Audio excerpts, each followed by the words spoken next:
They ain't gonna listen to that. He does. I'm gonna say it, I'm gonna make Joanne. But she was telling me, well, get your points first, and then they'll just teach you all your points. I said, you know, that's a good idea. Because the more I write, the more I add to it. And I start reading also. A little drier than what they are up there. And it's going to be the years, the rest of the year.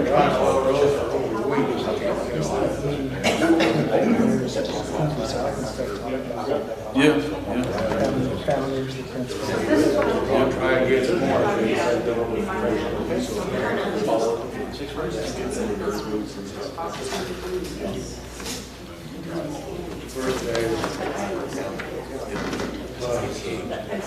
Spray some rubber sheet. Are they?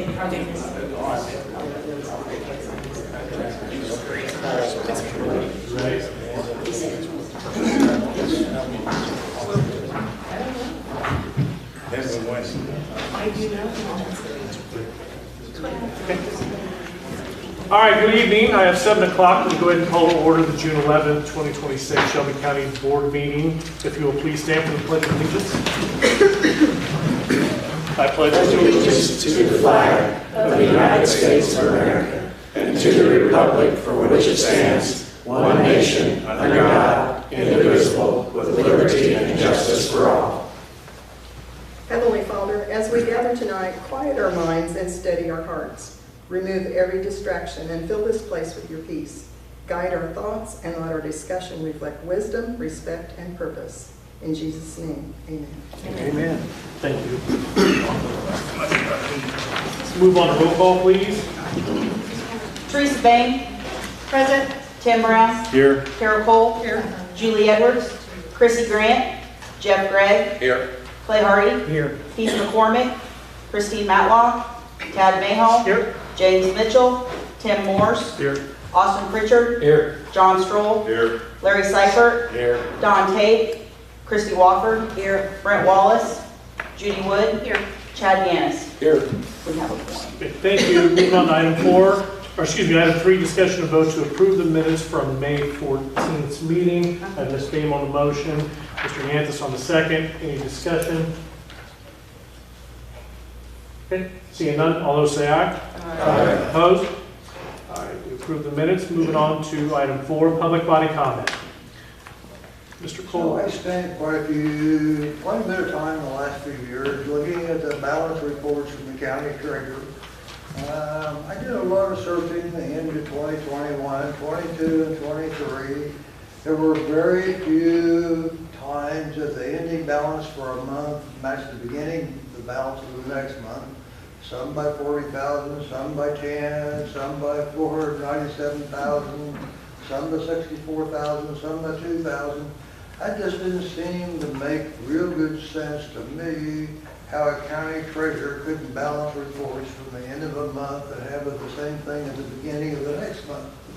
So recently I've been looking through the balance reports from 24, 25, and part of 26. Most of these don't include the information that seems like should be required. They do not include beginning and ending balances. There's no name of the person who made the report. They have no totals. They do not include the financial institutions where funds are located. It does not explain if a list of amounts are beginning or ending amounts on a lot of them. There may be a couple exceptions here. This does not include the necessary information to reconcile an account most of the time. There is not a heading describing if this report is a balance report or anything else. If a person would show some of these reports to anyone not familiar with what this report is, the reply would probably be, what is that list and does it have some kind of meaning? Because it doesn't really make any sense. Maybe it's okay, but it doesn't seem to. I'm not accusing anyone of anything, but I don't understand some of it. So, in the April report, I did a little adding at the end of the report. The amount of total funds seemed to be around $20 million. The The amount of funds earning approximately 1% or approximately $12 million. This does not seem like it's investing our county wisely. A bank in the west end of Shelbyville is paying around 4%, and Illinois funds are paying around 3.75% today, or it was yesterday. That is very safe and has no limit of how many funds can be deposited and has no penalties for any withdrawal. Any money can be transferred to our county within 24 hours. My wish is if only I could use this for our business and personal accounts. Where did our county treasurer reserve her authority? I'd like to know where she received her authority for writing a contract to sell the county farm, telling other departments they had to use time clocks, writing a check for $74,030 to the Assistant State's Attorney for severance pay, and who gave the former Shelby County State's Attorney the authority to ask for the check to be made. The severance pay, according to the rules of the state of Illinois that I read, seems to be only limited to 4 months of their salary. Also, the attendance of this Assistant State's Attorney seems spotty at the best. It does not seem either the treasurer or the state's attorney had the authority to perform this act. Most of this payment should be returned to Shelby County, in my opinion, with interest, because the county did not owe the Assistant State's Attorney this amount of money for any reason that I can find. Where in the state statute does it state the county treasurer has any authority to attempt to manage any department except the treasurer's office, especially when it seems she has problems managing her own department? Why didn't the treasurer pay the real estate taxes on the county farm that had been paid in the past and cost the county a penalty for not paying on time, and the county received most of the money back anyway? Why did the county treasurer get involved stating the county did not owe Ed Flynn for work received by the county, but when it was all over, they had to pay him anyway?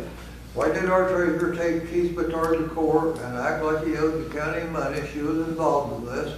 But I think instead of Keith Batard owing the county owed Keith Batard around $8,000 that they had to pay. It just seems like our treasurer should have made a better attempt at operating our own office correctly before being worried about other departments in our Shelby County government. These are just some of my opinions and what I found looking around. I could say more, but that's probably enough. You have 25 seconds, Jake. Anything else to fill the gap? Okay. All right. Public body comment.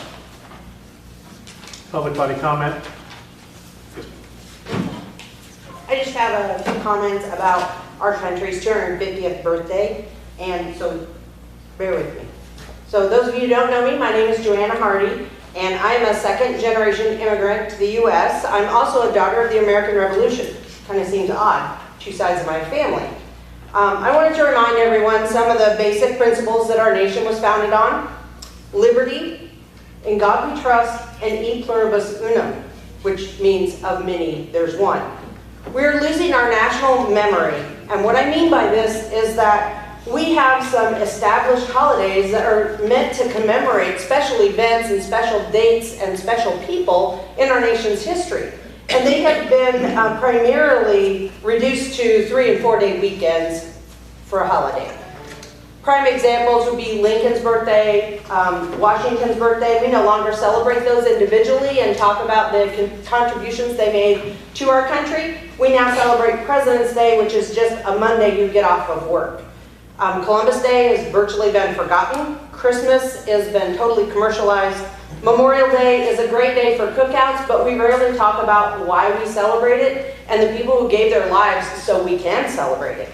4th of July is basically fireworks and no mention of history of our nation. National memory dies without national rituals or traditions, retelling of the history of our nation. Without national memory, a nation dies. My grandparents and parents understood that. We should be telling these historic events as if we were there, fighting in the Revolutionary War, signing the Declaration of Independence, fighting in the Civil War, writing the Gettysburg Address. Just remembering those ourselves isn't enough. We have to share that information. We have to live it and pass it on to those who are inheriting this country from us after we're gone. And we can do this very simply. If you take a quarter, what does a quarter say? Right across the top, liberty. Right across the bottom, E pluribus unum. On the side, in God we trust. And who's on it? George Washington. What a great way to talk about history, and simple. You keep it in your pocket, you have it with you all the time. Ring a bell.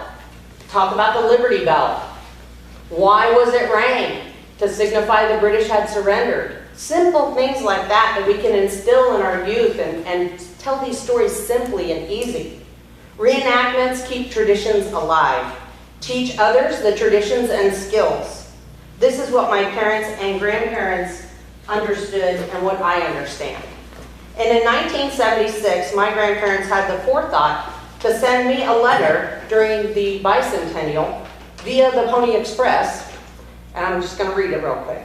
Dear Granddaughter, you are too young to know anything about the big celebration in our country for its 200th birthday of our great country. But if you keep this letter, later on you will grow older and understand why it is the greatest country to live in the whole world. We are doing things the way people did 100 years ago, dressing like they did, so we can teach the younger ones to appreciate how hard the pioneers worked to make this the great land that it is. Love, Grandma and Grandpa. I'm thankful for this, and I hope that all of you understand my point. And last thing, everybody should have a copy of the U.S. Constitution on their bookshelf. Read it, know it, learn it.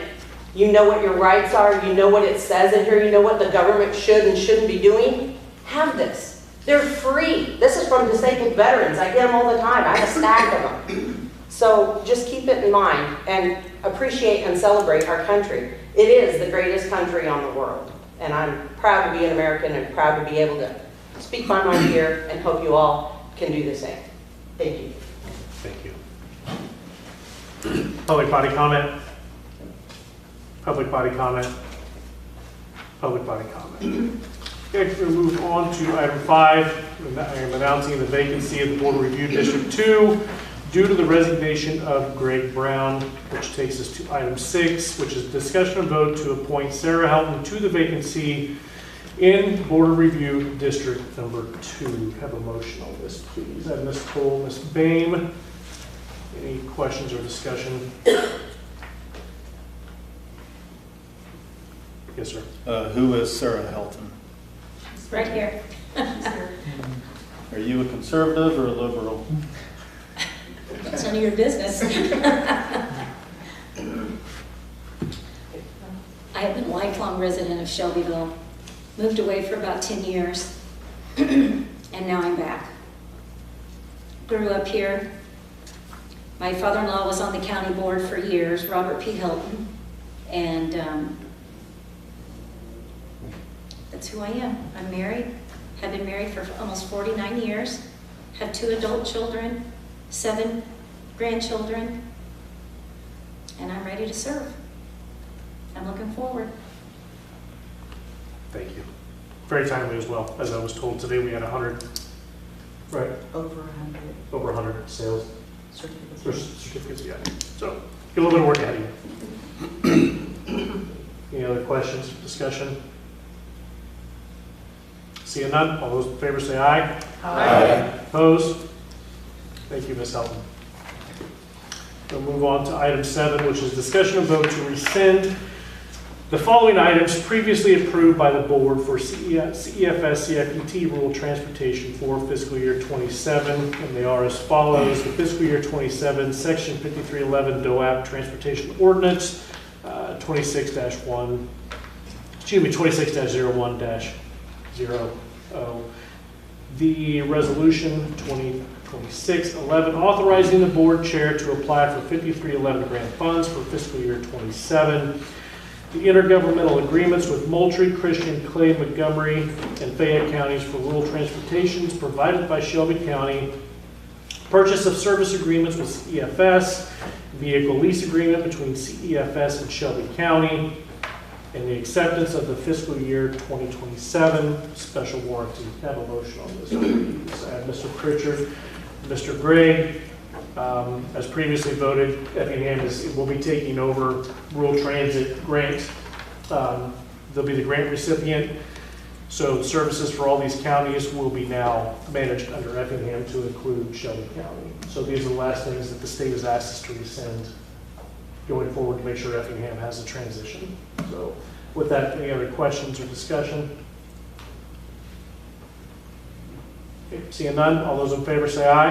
Aye. Opposed? Okay, motion passes. Move on to item 8, which is the County Highway Engineer's Report, as well as discussion and vote to approve the following. Item A, no through truck signage and restrictions on 1500 North, 2200 East, 2300 East, 2550 East, 2700 East, and 2800 East.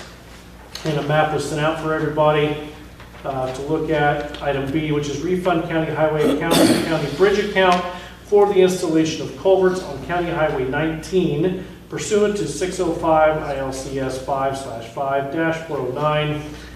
Details of time and expenses as attached. I have a motion on these items, please. Mr. Morse, Ms. Wood. Michael.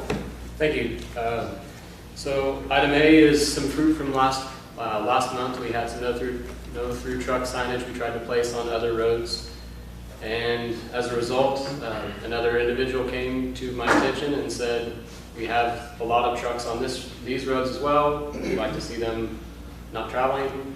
It is causing a lot of damage to our local roads, and so this supports our township and keeps the trucks on the roads that they should be on.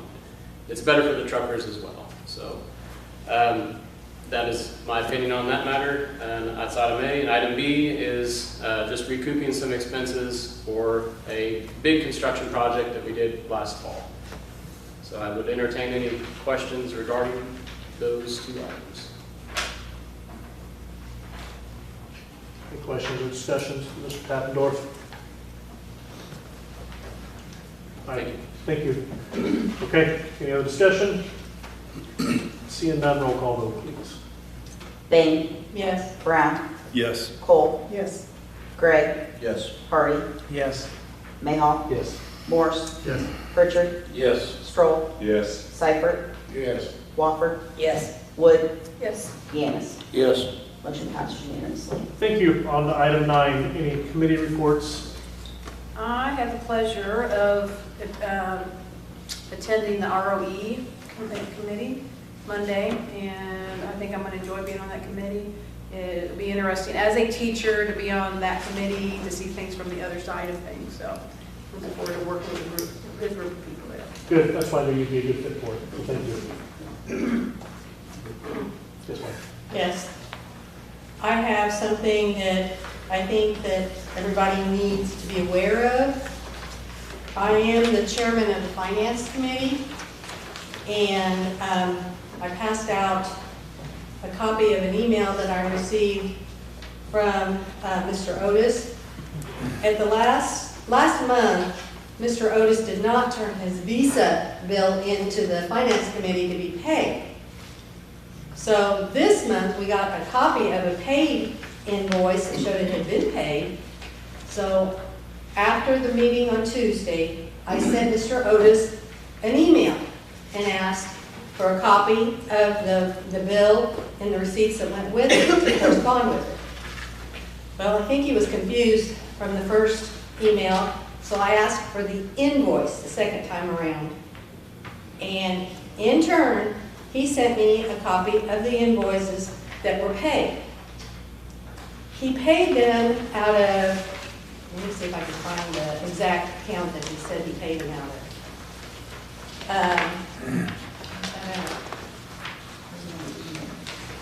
On the email.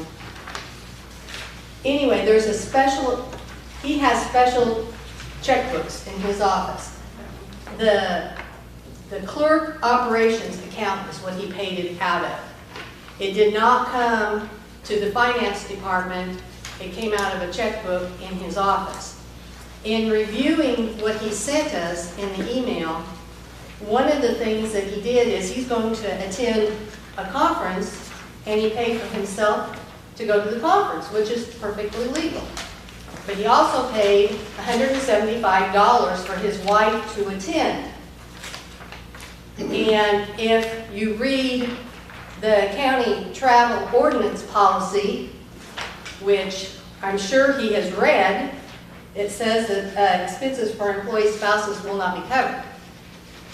And I have sent Ruth a copy of the email, and I've talked to one of the judges about this. I listened last month to people more or less accuse somebody of fraud and everything else that had a position that she had resigned from. And I told one of the board members, be careful what you're accusing this person of because you don't know. Well, I know this because I have copies of all this. This is theft to me.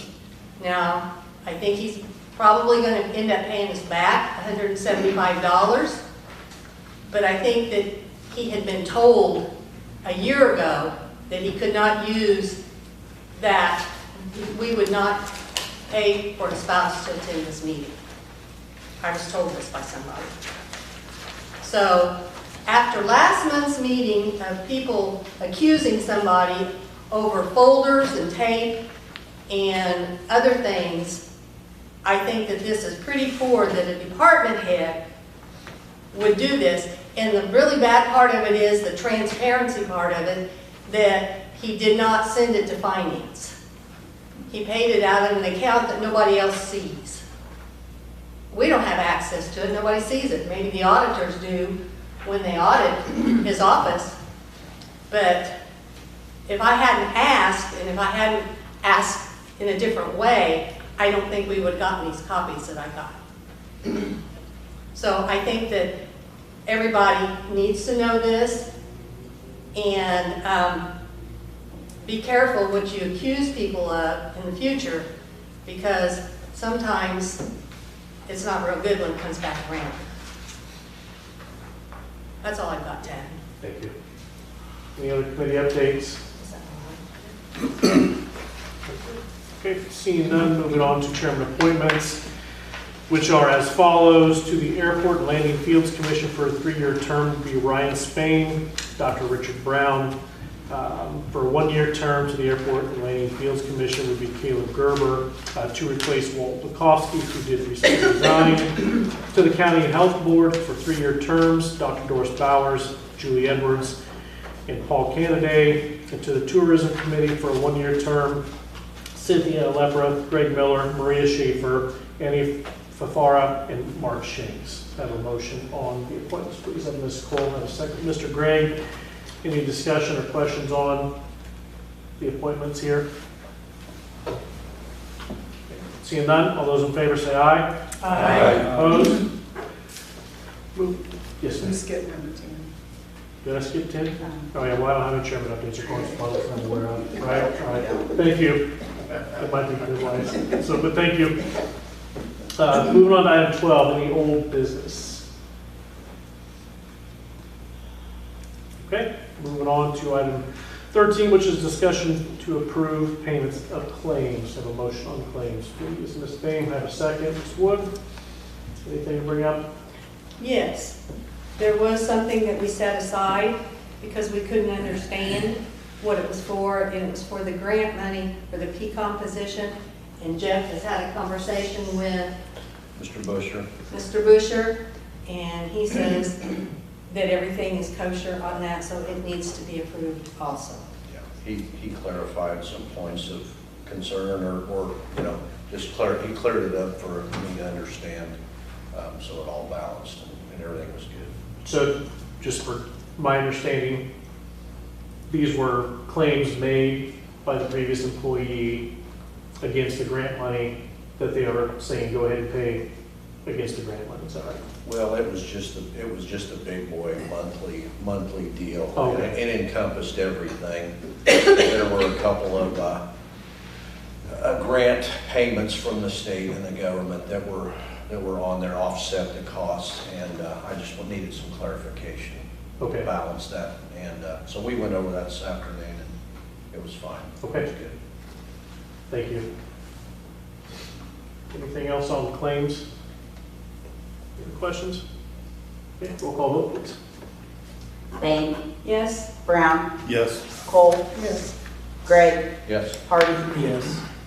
Mayhall, Yes. Morse, Yes. Pritchard, Yes. Stroll, Yes. Seifert, Yes. Walker, Yes. Wood. Yes. Gaines. Yes. Motion passes unanimously. Okay, thank you. Move on to item 14, public body comment. I have a short one. Thanks for bringing up the issue with the check for the spouse going to the conference. We've been, as an organization, we've been after our legislators to change the FOIA law to put the circuit clerk and the probation departments responsive to FOIA. They're currently not. We've been fighting this for probably 15 years. And the main problem we found was actually with the probation officers. Not here, because we haven't looked at any finances, but in DeWitt County, 10, 15 years ago, the chief probation officer was slapping that credit card for all of his personal purchases every stinking day of the month and every month of the year.